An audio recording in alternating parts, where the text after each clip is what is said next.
hicieron con nuestros ancestros. Se creyeron impunes, se creyeron superiores, pero la Mapu en su silencio inmenso se encargará de ellos. Se encargará de ellos. Se encargará de ellos.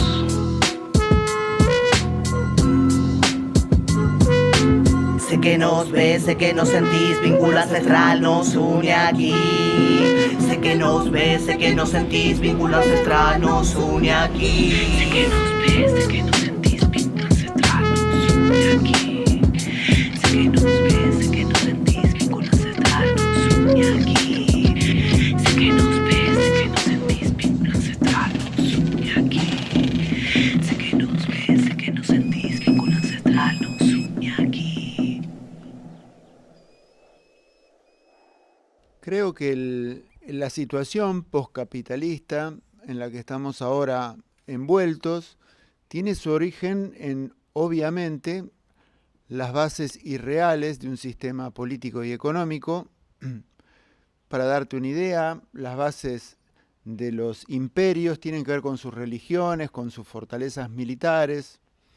En el caso del capitalismo actual, se basa su poderío en dos o tres conceptos muy sencillos. Uno de ellos es la ilimitada cantidad de recursos naturales, una falsedad imposible de resolver. Directamente los recursos no renovables nunca van a cambiar su naturaleza, por más que le agreguemos contenidos ideológicos. Con la transnacionalización del capital financiero transnacional, o sea, con la mundialización, la globalización y con la potencia que le otorgan los medios digitales al capitalismo, ahora ha adquirido una capacidad, una fuerza, un poder inéditos. Las lógicas imperantes siguen siendo las mismas del capitalismo original, en el sentido que busca por sobre todo la maximización de las utilidades, la acumulación ilimitada. Un poco podríamos pensar que la racionalidad, en esta edad que podríamos llamar capitalista, la racionalidad hegemónica es la racionalidad del lucro sin fin. O sea, un poco para hacer un juego de palabras en oposición al sin fin de lucro que tanto necesitamos. Esa economía social y solidaria que busque garantizar una vida digna a las personas, a los pueblos, pero sin buscar utilidades, sin plusvalía, sin inequidad, sin injusticia, con comercio justo, con términos justos de intercambio, pero hoy en día impera la lógica del lucro sin fin. Aquel sistema monetario que abandona el patrón oro, que abandona un anclaje con la realidad, con un recurso limitado, y comienza a soñar entonces con un desarrollo esta vez ilimitado. Y su principal inconveniente, que es esta defección, esta irregularidad de la comunicación falsa, de la educación falsa también, que tiene que ver con el modelo de bienestar. Un modelo de bienestar entonces basado en una moneda ficticia establecida sobre recursos inexistentes, hay un momento en el que colapsa. Y creo que postcapitalismo es el contexto en el que ese colapso se va a ir observando cada vez con más nitidez en nuestro horizonte del mediano plazo. Podría hablarte en principio que va a ser la causa del decrecimiento de nuestras capacidades económicas, la ruptura del sueño del estado de bienestar y una transición, el intento de eludir sus consecuencias. Unas 6, 7, 10 personas concentran tanta riqueza como la mitad de menores recursos materiales de la humanidad. Esto es una aberración, una injusticia, o sea, las mismas lógicas que nacen en el siglo XVIII con el liberalismo se mantienen en este neoliberalismo, pero ahora exacerbadas por el poder que les da la tecnología digital y la posibilidad esta de crear dinero. porque hay un problema con lo que es el dinero en sí. Hay toda una línea de trabajo referente a la democratización del dinero, donde el dinero debería ser creado solamente por los estados y a su vez estos estados tendrían que crear ese dinero dentro de una democracia participativa y rindiendo cuentas y bajo las, vamos a decir, límites o propósitos de la sociedad civil. Pero hoy en día es la banca transnacional la que crea dinero con un simple clic. Y cuando esta banca crea dinero y lo hace prestando, dando crédito, no solamente crea dinero de la nada, está autorizados porque ellos tienen el poder, o sea, los estados le permiten hacer esto, crear dinero sin ningún esfuerzo, simplemente lo crean. Y no solo que lo crean, sino que si prestan 10, ya hay alguien que está debiendo 30, porque cuando lo tengan que retornar con todos los intereses, esto es creación de deuda. Una deuda que jamás va a poder ser pagada, pero que está hecha para sostener a los pueblos del mundo en una situación que podríamos llamar, sin temor a equivocarnos, de esclavitud o nueva esclavitud. Para poder enfrentar todo esto, volviendo al tema de por qué somos esclavos, tenemos que correr 10, 12 horas por día, complicadamente, porque hay que sostener los celulares, las cuentas, las reparaciones, el internet, etcétera. Una cantidad de cuestiones que tienen sus costos. Antes había mucho menos movimiento económico, pero la vida parecía más rica porque tenía mejor calidad, había más tiempo. Vivimos en una sociedad atravesada por pulsos. Ahora los satélites 5G son una red que envuelven el planeta y todavía no sabemos las consecuencias que esos pulsos y esas radiaciones están teniendo en nuestro sistema nervioso. Entonces, como nos vemos obligados a sostener todo eso, no podemos parar de producir porque estamos pagando el crédito. Estamos todo el tiempo pagando créditos y deudas que tenemos. No solamente cuando el banco o alguien nos presta un dinero, sino que estamos pagando el crédito cuando compramos cualquier objeto. Es decir, si vamos y compramos en el supermercado o en el almacén un paquete de fideos que sale 90 pesos o 140 pesos, lo que sea, hay que tener en cuenta que de esos 100 pesos redondeando, tal vez 50 o 60 son los costos de las deudas y el crédito que está pagando toda la cadena productiva. O sea, desde el que cosecha el trigo, hacia quien lo transporta, y los molinos, y la fábrica de pastas, y el distribuidor, y el minorista, están todos endeudados.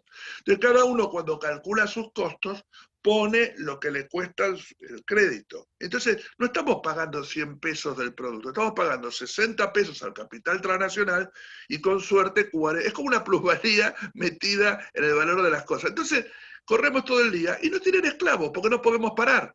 Porque tenemos la sensación de que si no nos van a rematar la casa, que si no vamos a terminar tan endeudados que nos van a sacar todo. Es decir, el sistema logró, y ni hablar con los celulares, hoy en día son, digamos, el elemento clave para que podamos funcionar de esta manera, porque todo el tiempo saben dónde estamos, qué compramos, qué propaganda nos tienen que mandar, cómo tienen que inducir nuestra forma de pensar. Si ahora pinta la Copa América, bueno, ahora es todo Copa América. Eso se maneja todo, porque son todos negocios. Entonces, somos títeres de un sistema. Y esto creo que es el postcapitalismo en la versión más tremenda y salvaje que hayamos conocido hasta ahora. Una vez le preguntó a un economista si el capitalismo era, el que es malo, le dijo un participante, no sé, es el capitalismo salvaje. Dijo, ¿usted dice la vaca vacuna? Contestó, no. Entonces no diga capitalismo salvaje, porque en la esencia del capitalismo está la búsqueda del usufructo extremo. Ahora, ¿qué pasa? Felizmente, si se quiere, esto es insostenible en el tiempo. Es insostenible porque el capital financiero transnacional, que es el que domina todo, no existiría si no hubiera una enorme acumulación por parte del capital productivo. Y el capital productivo está necesitando depredar cada vez más recursos del planeta para poder fabricar y vender todas las cosas que fabrica y vende. A través de la propaganda, impulsan la compra compulsiva. En realidad es un 20-25% de la humanidad el que está destruyendo el planeta con un alto consumo. El resto no tiene una huella ecológica realmente que esté dañando el planeta. Entonces, esto no puede continuar mucho tiempo más por cosas que seguramente hablaremos después, las consecuencias de todo este modelo. Pero hoy por hoy existe esta situación degradante, esta situación alienante, esta situación deshumanizadora, donde estamos todos atrapados por hilos invisibles, como si nos llevaran de la nariz, como el buey, ¿no? Que lo lleva, pero el hilo es invisible, está en el celular, está en el crédito, en la cuota que hay que pagar, y todo funciona, y cada mañana todo el ruido comienza de nuevo, y todo sigue, y nadie sabe muy bien para qué, pero en el fondo esto va subiendo y subiendo en una pirámide hasta llegar a esas grandes, grandes fortunas, esas enormes acumulaciones, que tampoco se entienden para qué las quieren, porque no las podrían gastar ni en 1000 vidas, ¿no? Es una cosa muy alocada, si se quiere. Y finalizo este punto con las palabras de el que se considera el hombre más rico del mundo en este momento, que superó a Bill Gates, que se llama Jeff Bezos, o lo fue en un momento, es el dueño o director de Amazon. Le preguntaron, ¿este capitalismo es el responsable de la destrucción del planeta, de la inequidad, de la injusticia, de todos los males? Sí, claro que sí, dijo, honestamente lo es. ¿Y usted no es uno de los mayores exponentes? ¿Cómo tan tranquilamente dice, sí, claro que sí?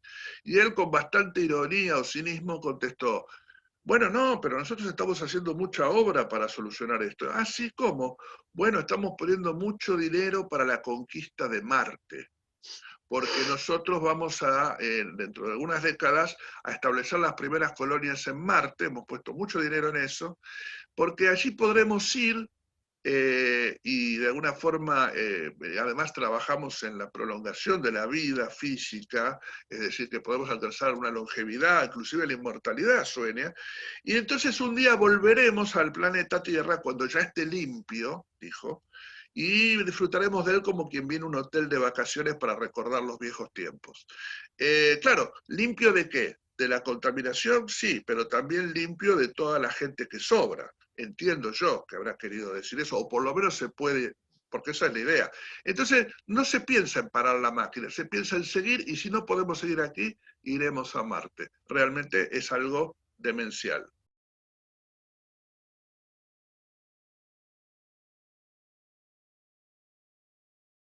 Desde el año 1966 que el hallazgo de reservas es menor al consumo de combustibles fósiles.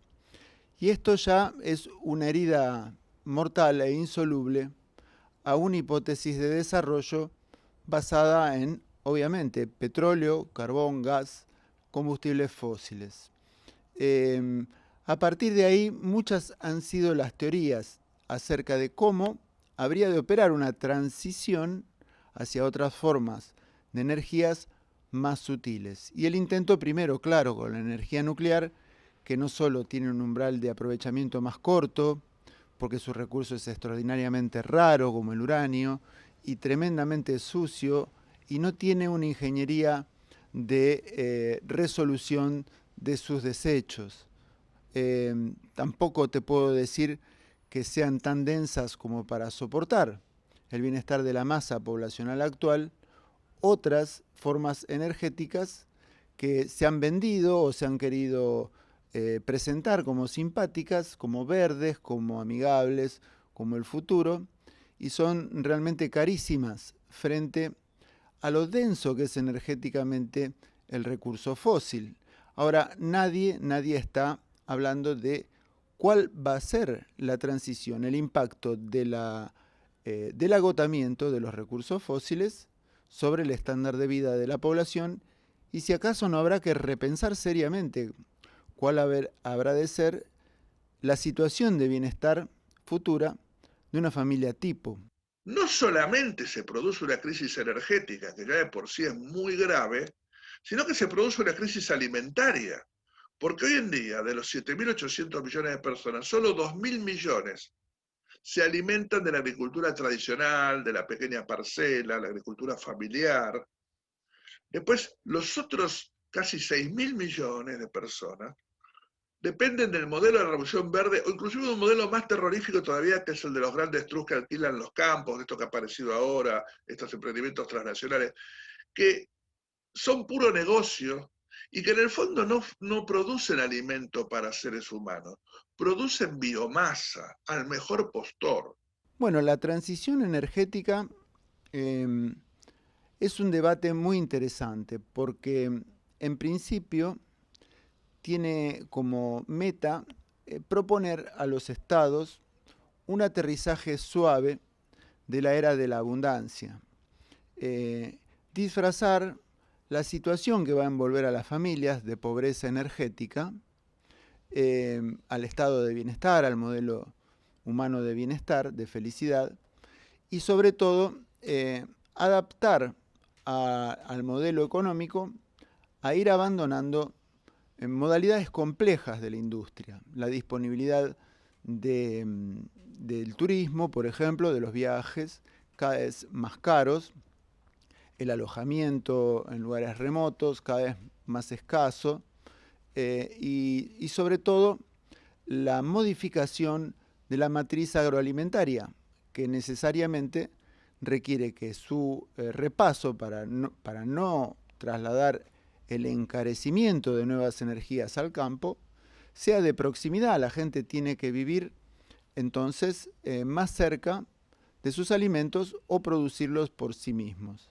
Eso es clave, puesto que la capacidad de generar o de usar caloría humana en lo que llamamos el trabajo, parte de la caloría que ingerimos. No hay otro sistema energético para el ser humano. O sea, todo el trabajo depende de lo que nos alimenta. Y si esas calorías son más caras que el resultado del aporte laboral que nosotros prestamos, no solo nos vamos a empobrecer, sino que también vamos a tener que emigrar o sufrir las consecuencias. Si de repente conviene un campo convertirlo en soja para los chanchos de la China, no importa que no se alimente a la gente. Si de repente conviene un campo dedicarlo a producir ¿cómo se llama? Biocombustible para las avionetas o para los aviones o para los autos, no se produce alimento, se produce biocombustible, o se produce alimento para mascota, o se produce biomateriales para la construcción, o se producen cultivos energéticos, pero lo que mejor paga el mercado. Había una diapositiva que yo he visto en una presentación sobre estos problemas, donde había una gran 4x4, ¿sí? Y arriba había un señor gordo con un bidón y exigía que le pongan biodiesel. Y abajo entre las ruedas había quedado un chiquito, pequeñito, con un cuenco que pedía que le pongan arroz. O sea, cómo el tema de los cultivos energéticos, que parece tan bueno desde el punto de vista de la no contaminación, está a su vez produciendo carestía y presiona y va en contra del interés de las grandes mayorías de tener alimentos para los seres humanos. Entonces, volviendo al tema del agotamiento del petróleo, del peak oil, si no tenemos un sustituto o unos sustitutos a tiempo, el problema va a ser muy serio. Estoy hablando de dentro de 20, 30, 40 o sumo 50 años. Muy serio. ¿Qué es lo que se está haciendo frente a eso? ¿Cuál es la transición energética que supuestamente se ha emprendido? Las famosas energías limpias y renovables, ¿no? Las energías limpias y renovables, que hay que analizarlas una por una. Yo trabajé muchos años en sistemas fotovoltaicos, energía solar, no son tan limpios, porque cuando uno produce la celda fotovoltaica contamina muchísimo. Es decir, es limpio cuando está generando, pero cuando se está fabricando no es limpio. Bueno, pero más allá de eso, estas energías como la eólica, el biogás, la energía solar en sus tantas formas, la mareomotriz, las microturbinas hidráulicas, bueno, los biodigestores para el biogás, etcétera, hay muchas aplicaciones diferentes, están creciendo muchísimo. Eso es alentador, están creciendo muchísimo. Pero ese crecimiento, si uno mira la tendencia, no llega en tiempo y forma a revertir o a suplantar la caída de los hidrocarburos. Es decir, sí, puede crecer, aumentar un 20, 30, 40% cada año la instalación de sistemas. Además hay formas que no son sustituibles, porque no es que cualquier cosa que da el petróleo puede ser reemplazada por estas fuentes. Entonces, si vemos la tendencia, vemos que no vamos a llegar a tiempo y es muy probable que nos asomemos o nos enfrentemos a un colapso civilizatorio entre cuyas causas principales puede estar la crisis de la energía, Y también otro problema gigante, muy importante, el otro candidato o ambos en conjunto, es el cambio climático. Estas dos cuestiones son centrales y estarían determinando un probable colapso civilizatorio. Entonces, el desarrollo de las tecnologías en la energía sirve, es bueno, pero no llega a tiempo para sustituir este modelo de enorme consumo de grandes ciudades, de grandes centralizaciones.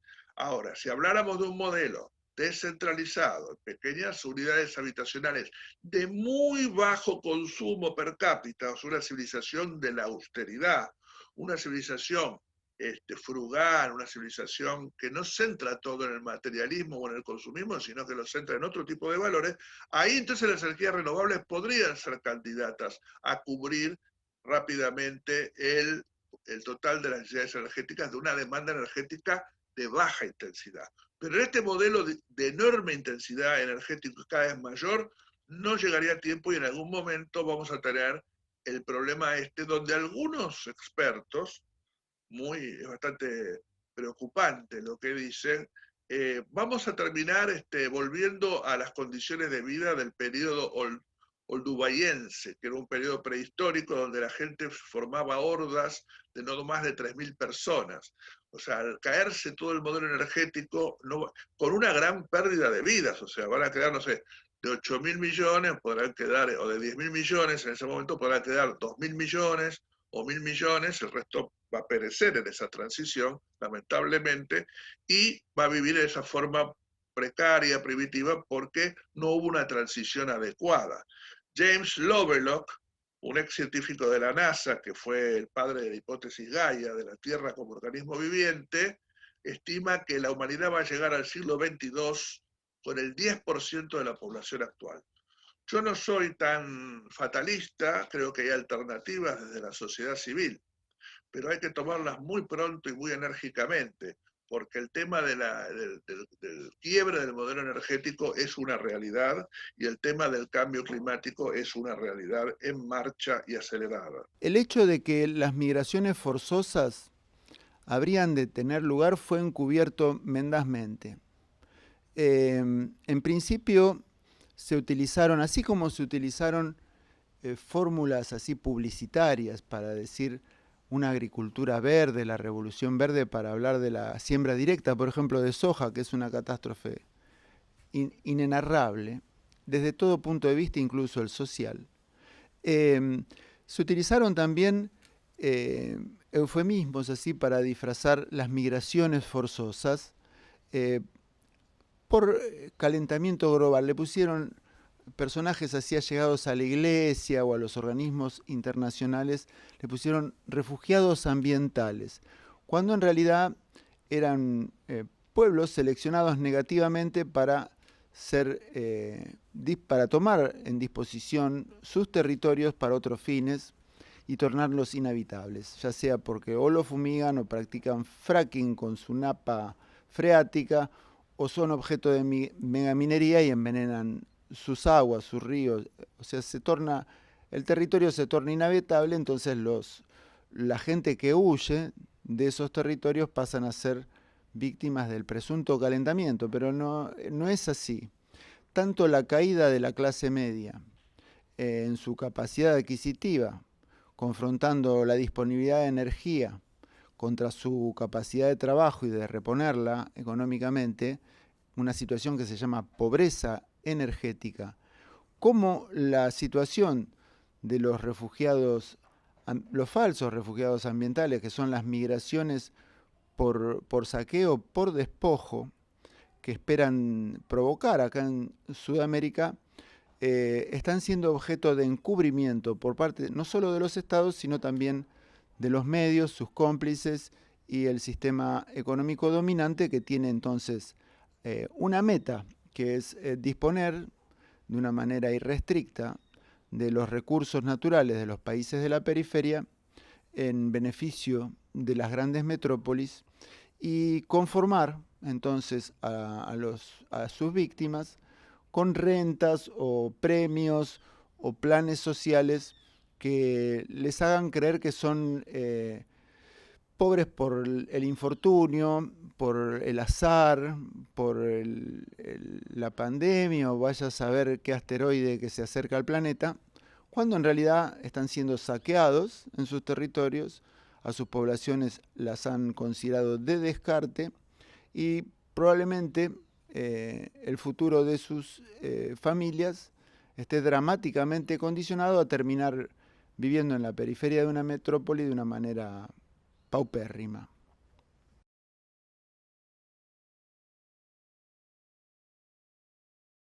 Es interesante esto de múltiple, porque muchas veces nosotros pensamos que la crisis es evidentemente física o ambiental. O sea, el planeta no soporta este ritmo de consumo. Y tengas en cuenta, como ya fue dicho, que este alto consumo lo ostenta el 25% de la población mundial. No, sería imposible que todos consumiéramos al ritmo de norteamericanos, japoneses y europeos, porque ya no tendríamos planeta.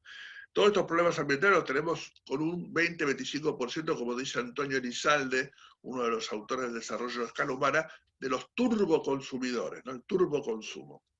Ahora, esa es una dimensión de la crisis, la insostenibilidad en lo ambiental. El planeta admite lo que se llama una huella ecológica de hasta 2 hectáreas por persona, un poco menos.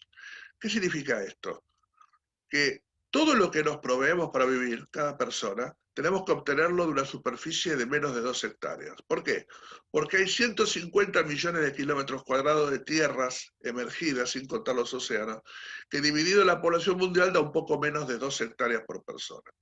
Si nosotros estamos usando más de 2 hectáreas, entonces quiere decir que el modelo es insostenible. Hoy en día, el promedio, esto se llama huella ecológica, la huella ecológica promedio es de más de 3 hectáreas.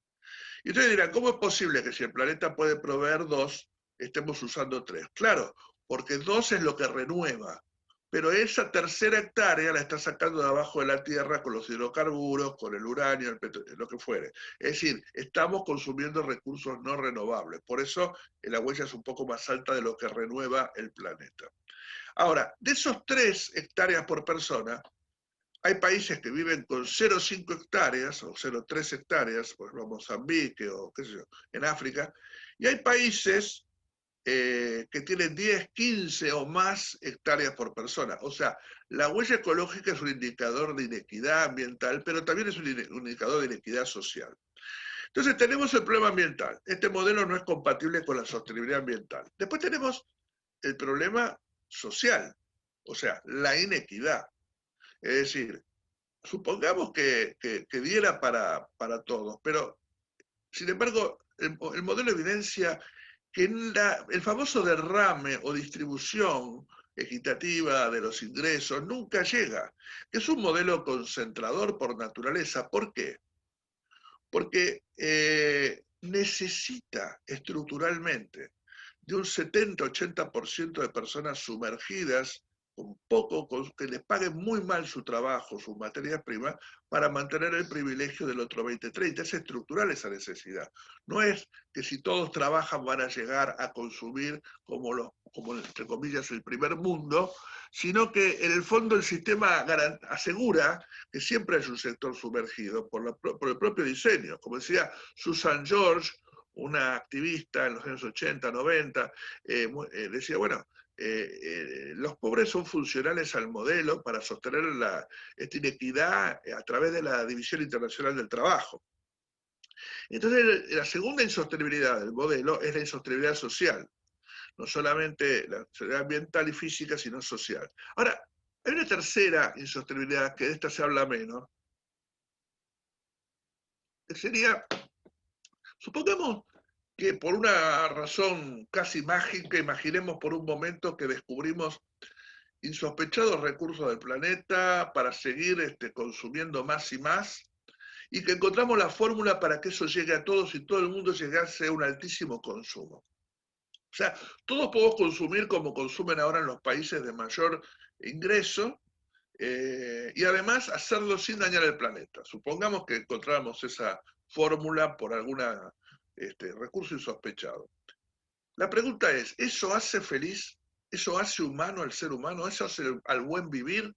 O sea, ¿qué quiero decir?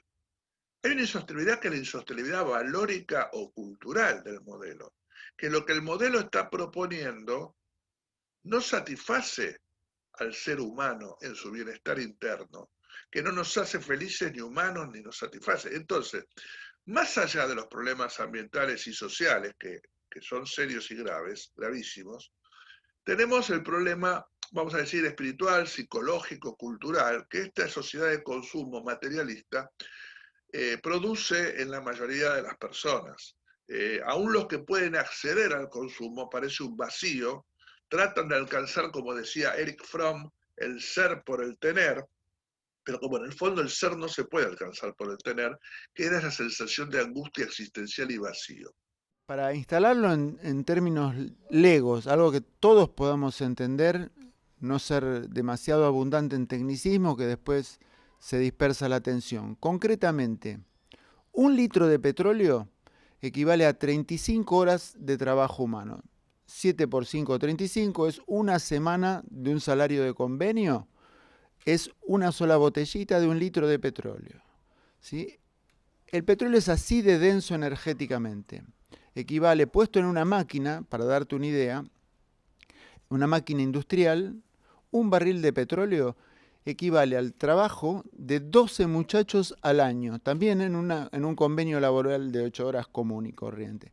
O sea que nunca la voluntad, la buena onda, la simpatía o el mero deseo va a poder compensar la cantidad de energía, ¿sí?, que se necesita para sostener la actual sociedad industrial, el actual nivel de vida de las metrópolis, puesto que no se compara el metabolismo humano a la capacidad energética de los combustibles industriales. Cuando estos combustibles, que ya han comenzado a menguar, empiezan a ser escasos, el programa civilizatorio de desarrollo comienza a restringirse.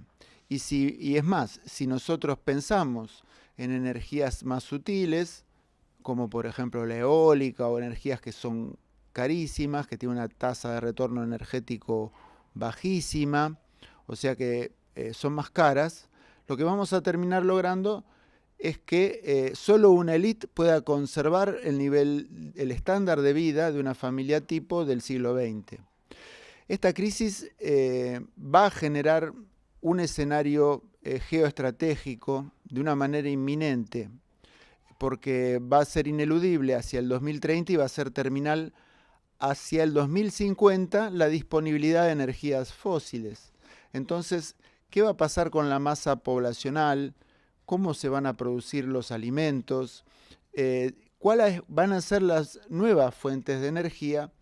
Es el contenido del debate que viene, de la gran crisis múltiple que se avecina. Es evidente que hemos sido engañados, no se ha advertido a la población de una manera suficiente acerca de cuál habría de ser el programa de bienestar luego de la segunda mitad del siglo XXI.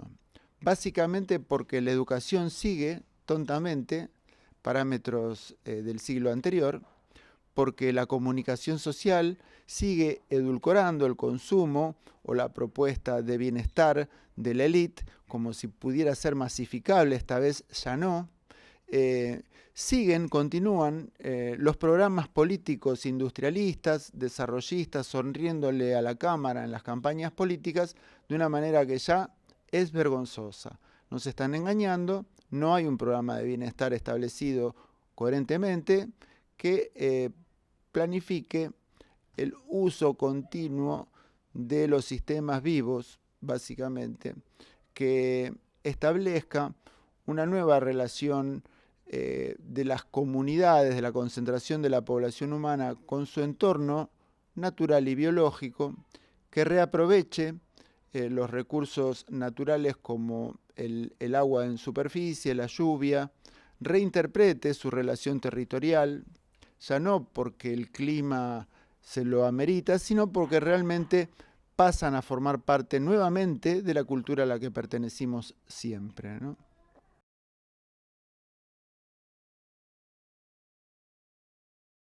No es un modelo elegido por los pueblos y culturas del mundo. Ni en Abya Yala, los pueblos originarios, ni en ningún otro lugar del mundo nadie imaginaría que la felicidad se alcanza por el alto consumo. Hay todo un mecanismo que hablábamos en la primera parte para mantenernos atrapados en este modelo de producción y consumo, pero evidentemente este modelo no nos hace felices. Se ha podido observar que el tema ecológico gradualmente ha sido ineludible, no solo para la filosofía o los debates académicos, sino que ya toma presencia y cuerpo en todos los medios de comunicación e invade las campañas políticas a ver quién es el más verde. Eso tiene que ver con que la caída del nivel de bienestar de la población y realmente la falencia de un programa de permanencia, de establecimiento de los programas de desarrollo en los territorios, se nota que es mendaz, que es falso. Entonces genera cierta incertidumbre. Las propuestas para poder hacer una transición lo menos, vamos a decir, dolorosa posible. No creo que ya se pueda evitar que sea turbulenta y convulsiva la transición, porque ya estamos, y va a ser lo más. Pero a tratar de achicar un poco ese sufrimiento, eso sería factible, pero requeriría de una enérgica reacción. O sea, quiero aclarar lo siguiente, yo no puedo de ninguna manera decir hay que hacer esto, porque cualquier cosa que haya que hacer tiene que ser el producto de un diálogo y una conversación democrática entre todos los sectores de la sociedad, tiene que ser una solución colectiva. Pero yo me animaría a decir algunas pautas que vislumbro, no solo yo, sino muchas personas que trabajan en estas temáticas. La primera y fundamental es que hay que visualizar que la respuesta salga de la sociedad civil. La recuperación de la naturaleza es el verdadero objetivo de fondo de largo plazo, es ya harto evidente. Por ejemplo, te menciono, las pesquerías en la isla norte de Nueva Zelanda es una recuperación notable, un programa de sanación, digamos, de una extracción terrible.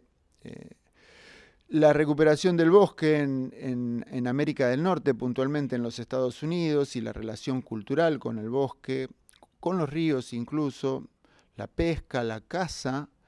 En Europa, ahora nuevamente, tengo que agregar el resilvestramiento sistémico, como en España, donde están reintroduciendo los mamíferos mayores, los equinos, los bovinos, o sea, las vacas primitivas, los bisontes europeos, los asturcones, esos caballos que se veían en las cuevas prehistóricas. También en Polonia, en Alemania. Esa tendencia tiene por objetivo sanar el gran conflicto de fondo de la supervivencia humana. Todo el sistema natural ha tendido a lograr un ejemplar que interactúe positivamente sobre su medio ambiente. O sea, yo comparto que si esperamos a los gobiernos va a ser muy tarde, y también comparto que no se trata de muchas acciones individuales acertadas, porque es muy difícil que todos nos sincronicemos en consumir menos, en actuar responsablemente, en cambiar los objetivos de vida por otros objetivos que no sean materiales. Lo van a hacer algunos, otros no lo van a hacer.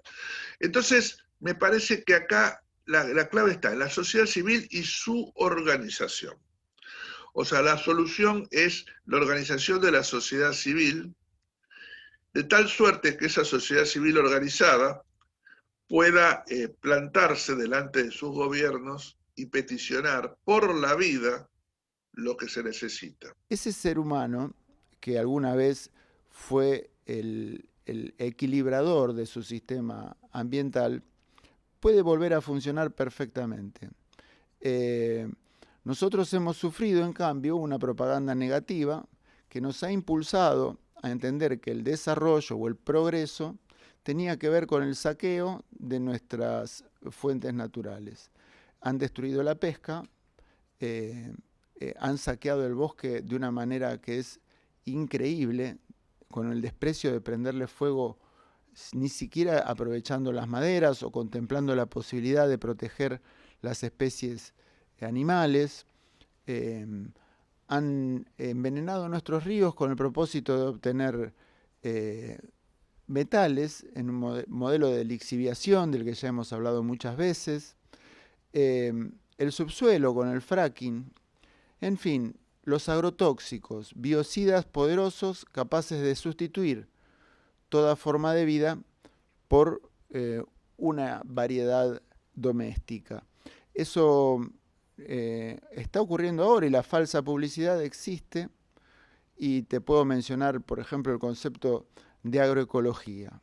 No podría haber un ser humano que tenga un pie puesto en el agro y otro en la ecología. No es posible encontrar en un terreno un lugar donde reine el sistema biológico y en el otro lado se desplace a todo el sistema biológico con todo tipo de elementos en pos de una variedad doméstica.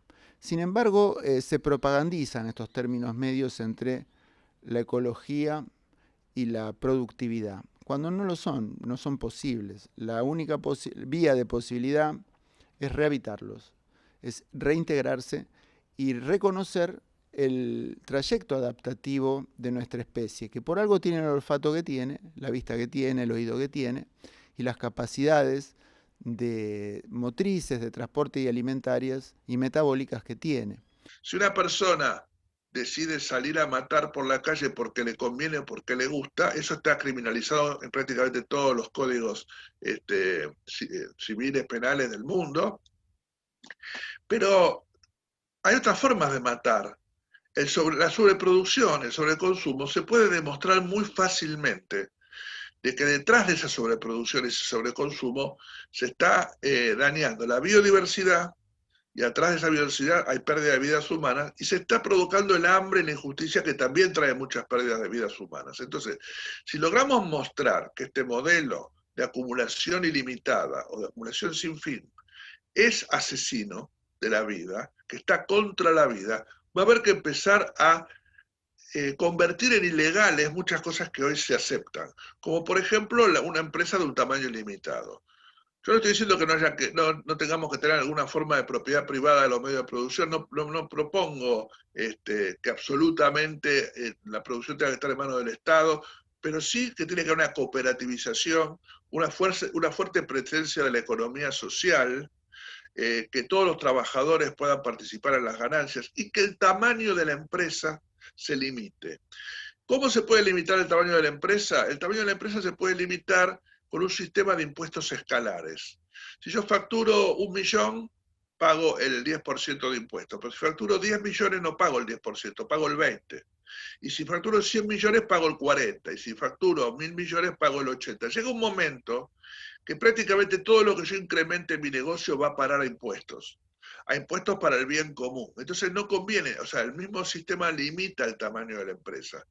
Entonces, tenemos que asegurar una empresa cooperativizada, una empresa de trabajadores lo más posible y con una escala pequeña donde haya muchas unidades productivas diversas, que haya diversidad de actores productivos.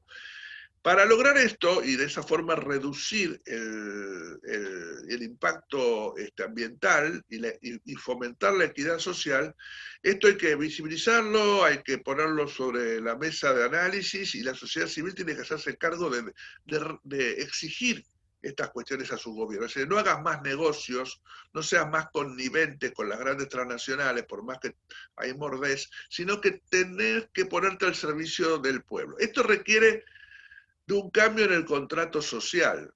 O sea, tenemos que pasar de esta democracia nominal que tenemos, que nada más que nominal, porque es una forma de autoritarismo, a una democracia deliberativa y participativa. Y a un fuerte protagonismo de lo local, con fuerte presencia de la sociedad civil, con control vinculante de la gestión de sus gobiernos, para decir, bueno, te elegimos para esto, pero no para esto otro, y tenemos forma de impedir que hagas esto otro, no dar un cheque en blanco como en el sistema de la democracia nominal.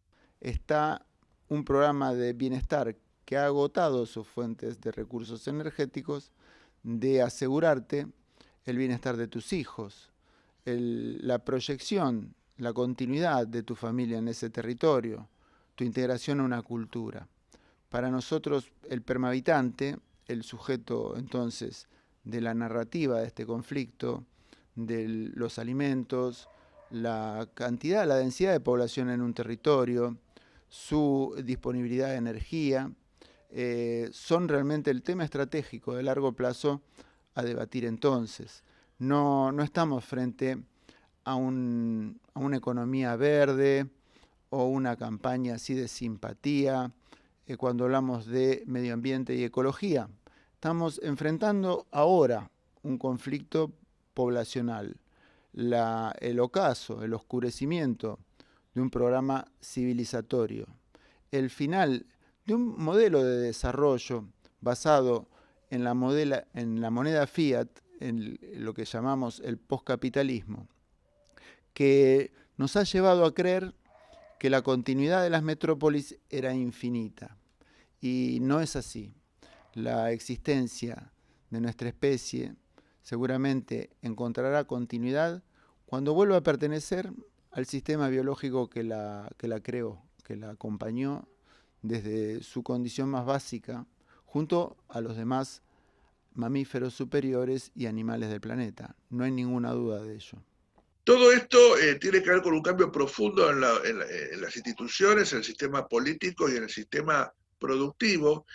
Y en el fondo lo que se busca es el decrecimiento. O sea, la propuesta con Serge Latouche y con Carlos Taibo y con muchos otros, a la que yo adhiero, en la que he venido trabajando en los últimos 20 años, es el decrecentismo. Es decir, que la economía mundial tiene que achicarse, pero no a expensas del 80% de menor consumo, sino que hay que reducir fuertemente el sobreconsumo, el turboconsumo del 20% del quintil de mayor ingreso, que es donde se concentra el 90% del uso de los recursos del planeta. Si nosotros logramos poner en caja ese 20% y reducimos su nivel de consumo, pero siempre dentro de una vida muy digna, porque es tanta la dilapidación que con muchísimo menos se puede vivir, entonces podríamos tener una equidad para todos, una reducción global, digamos, de la producción y el consumo, la desaparición de la plusvalía a través de la empresa social, y podríamos tener la mitad del impacto ambiental actual, o sea, reducir la economía mundial a la mitad y todos con muy buen nivel de vida, porque los otros 4 quintiles crecerían. El quintil más pobre está en 0,8%, el 20% más pobre consume el 0,8%, con lo cual aumentaría a un 10%. Multiplicaría por 10 su ingreso. El quintil que le sigue, que está en 1,4, 1,6, pasaría también al 11%. El quintil que le sigue, que está en 2, 3%, pasaría también al 12%. Incluso el segundo quintil, que tiene un 9% de la participación, un 8%, podría pasar también a un 12, 13%. Es solamente el más rico que tiene hoy el 90%, que tendría que bajar al 13, 14%. Y tendríamos una sumatoria de la mitad del consumo mundial y todos estarían con lo justo. Pero esto requiere también de un cambio valórico, porque no se trata de digamos, sacrificarse y decir, bueno, no voy a poder disponer de todo esto que me gusta, sino que significa que hay que darse cuenta que para poder seguir viviendo sobre este planeta y no en Marte, sobre este planeta donde la mayoría no va a poder ir a Marte, ni va a querer ir a Marte, inclusive aunque pudiera, para ello tenemos que centrar el objetivo de la civilización en otras cuestiones. No se trata de reprimir el consumo, que es muy lindo, pero bueno, no nos queda otro. No, simplemente que lo que son los llamados intangibles pasen a ser el centro de los objetivos de la vida humana y no el materialismo. Por supuesto que el ser humano tiene necesidades materiales, eso es innegable, pero no centrar en el consumismo, en el ser por el tener, el motivo de vida. Ahora, algunos lo van a comprender, algunos estarán de acuerdo, algunos ya están trabajando en eso, y muchos no saben, habría que concientizarlos, a lo mejor si lo entienden se plegaría, y otros no van a querer soltar. Esto está claro, sobre todo los que tienen más. Bueno, ahí es donde los pueblos unidos, organizados, tienen que plantarse delante de los gobiernos, inclusive tendríamos que tener alguna suerte de tribunal mundial o alguna forma de organización mundial porque si no el capital transnacional burla la frontera, para exigir un cambio de modelo. Pero eso requiere de una rápida y firme organización de la gente y una fuerte conciencia, y la verdad es que no se ve todavía. A ver, hay procesos que van por abajo, que son subterráneos y de repente afloran. Puede ser, ojalá que sí. Pero tendríamos que pensar en hacer algo más rápido porque los tiempos van avanzando vertiginosamente. La ventana de cambio muchos la sitúan en lo que queda de esta década hasta 2030, y si no hacemos una rápida organización de la sociedad civil para exigir este otro modelo por la vida, no se trata de una ideología, se trata de la vida misma, entonces todo va a seguir su curso y va a quebrarse, pero no por acción inteligente de los pueblos que quieren cambiar de modelo, sino que se va a quebrar porque el planeta va a decir basta y nos va a sacudir como si fuéramos pequeños microbios de su superficie. Así que bueno, tenemos la opción de tener una voluntad consultiva y participativa inteligente, que no es fácil de organizar, o la opción de esperar que todo siga y horrores inimaginables produzcan necesariamente el cambio. En distintas oportunidades, quizás una década tras otra, se han producido distintos documentos. En Roma, en 1972, el informe Brugman. Hay numerosos documentos acerca de la sostenibilidad del modelo de desarrollo. Río +20, más recientes, ahora la cumbre de Davos, los objetivos del milenio. Ha sido entonces la Agenda 2030 la síntesis de una élite tratando de decir a la población mundial, los más ricos del mundo, tratar de elaborar una directiva que modifique la conducta del ser humano, nada menos, adaptándola a lo que ellos pretenden hacer con la moneda. Algo realmente inmanejable.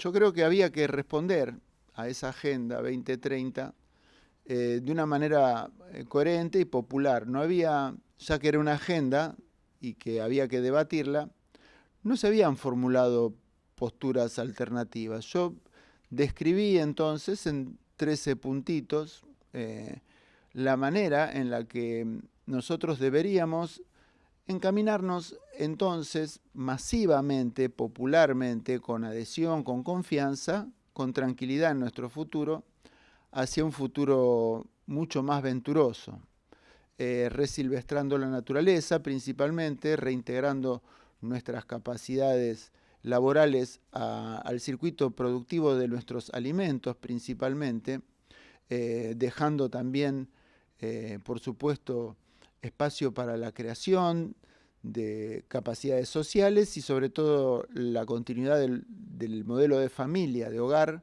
que todos aspiramos a tener en nuestro destino libremente.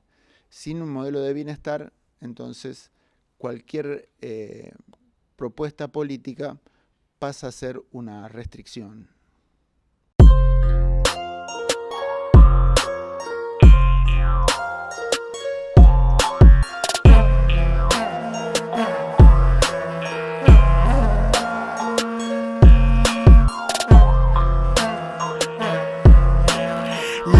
Ancestras me dicen al despertar, las ancestras me dicen al despertar, un paso adelante, confía, mira, no pares de caminar y caminar, un paso adelante, confía, mira, no pares de caminar y caminar. Me duele ver los peces agonizar, pero yo soy esos peces que muriendo están. Aguas contaminadas se riegan sin parar. Es la codicia, la avaricia del que quiere dominar. Los ríos enfermos, la tierra arrasada, impotente ante la destrucción, alzó la voz desesperada. Entre cuatro paredes se engendra la locura, quebrando la estructura del bien y del mal.